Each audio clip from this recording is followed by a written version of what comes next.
Even the most hardline Zionist should be completely outraged by Netanyahu's decision to stop all aid, even water, going into Gaza. Because even if you overtly do not care about the well-being of the millions of Palestinians in Gaza, and I mean that is an obnoxious and offensive position to take, but even if that is your position, the fact is that this move from Netanyahu will kill the remaining Israeli hostages in Gaza. And this is why propaganda matters, because the only reason Netanyahu thinks that he can get away with this is because the previous propaganda on this issue has been successful.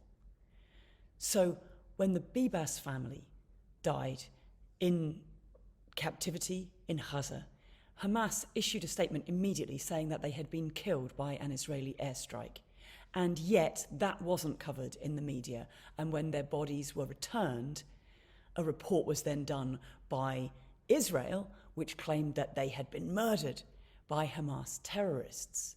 And the thing is that, of course, we cannot know which of those things is true, but we can say this, that there have been innumerable documented cases of Israel lying about what has happened, and we've uncovered them. And in fact, the person who wrote the report about what had happened to the Bibas family is the same person who wrote the report about the beheaded babies following the October 7th attacks. And that turned out to be a completely fabricated lie.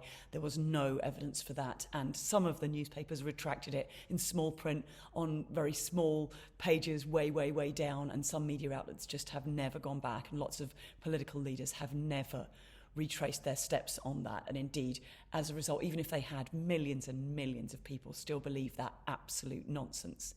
Meanwhile, there isn't a great deal of evidence to suggest that Hamas are lying about the facts and figures that they report. In fact, it seems quite clear that the reported death tolls they're providing are in fact gross underestimates, because they're only accepting identified individuals where the bodies have been found. They're not including people buried under the rubble, etc., etc. And international agencies and fact-checking organisations think that the numbers being provided by Hamas are in fact underestimates and conservative estimates. But that is not the message that is getting out there. Every time we talk about these kind of things, somebody goes, well, those numbers are from Hamas, and that's a terrorist organisation. And you're like, right, but there's much clearer evidence that Israel has been lying about what's going on, often video evidence. They claim they're not committing war crimes, and yet IDF soldiers have filmed themselves bragging about war crimes. The only reason that Netanyahu is getting away with this is because the media are failing to challenge the propaganda that is being put out. The media are playing their role in this perfectly, exactly the way that Israel wants them to, and that the international community who are supporting Israel wants them to. No real effort is being made to put facts into the paper or fair and balanced coverage of what is going on onto the TV screens. We need a press that actually tells the truth, and tells the truth in an unbiased way. And we are so far away from that. And we have been fighting for it for so long. There has never been a more important time, much as it might not seem like the issue at the front of the queue. There has never been a more important time to call for the full implementation of the suggestions that came out of the Levinson inquiry.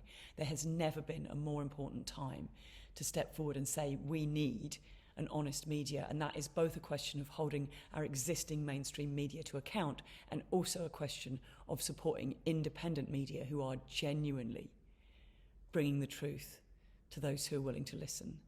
And I really, really appreciate those who support my tiny little corner of that world, and I'm very grateful to have the opportunity to continue to put these videos out, albeit somewhat occasionally. But if you're anyone who wants to sponsor these videos, we'd be really, really grateful. Thank you so much. If you're in Australia, I hope to see you as my tour here continues, and if not, then I hope to see you when I'm back. Increasingly, the mainstream media is terrible at informing the public of what is really going on.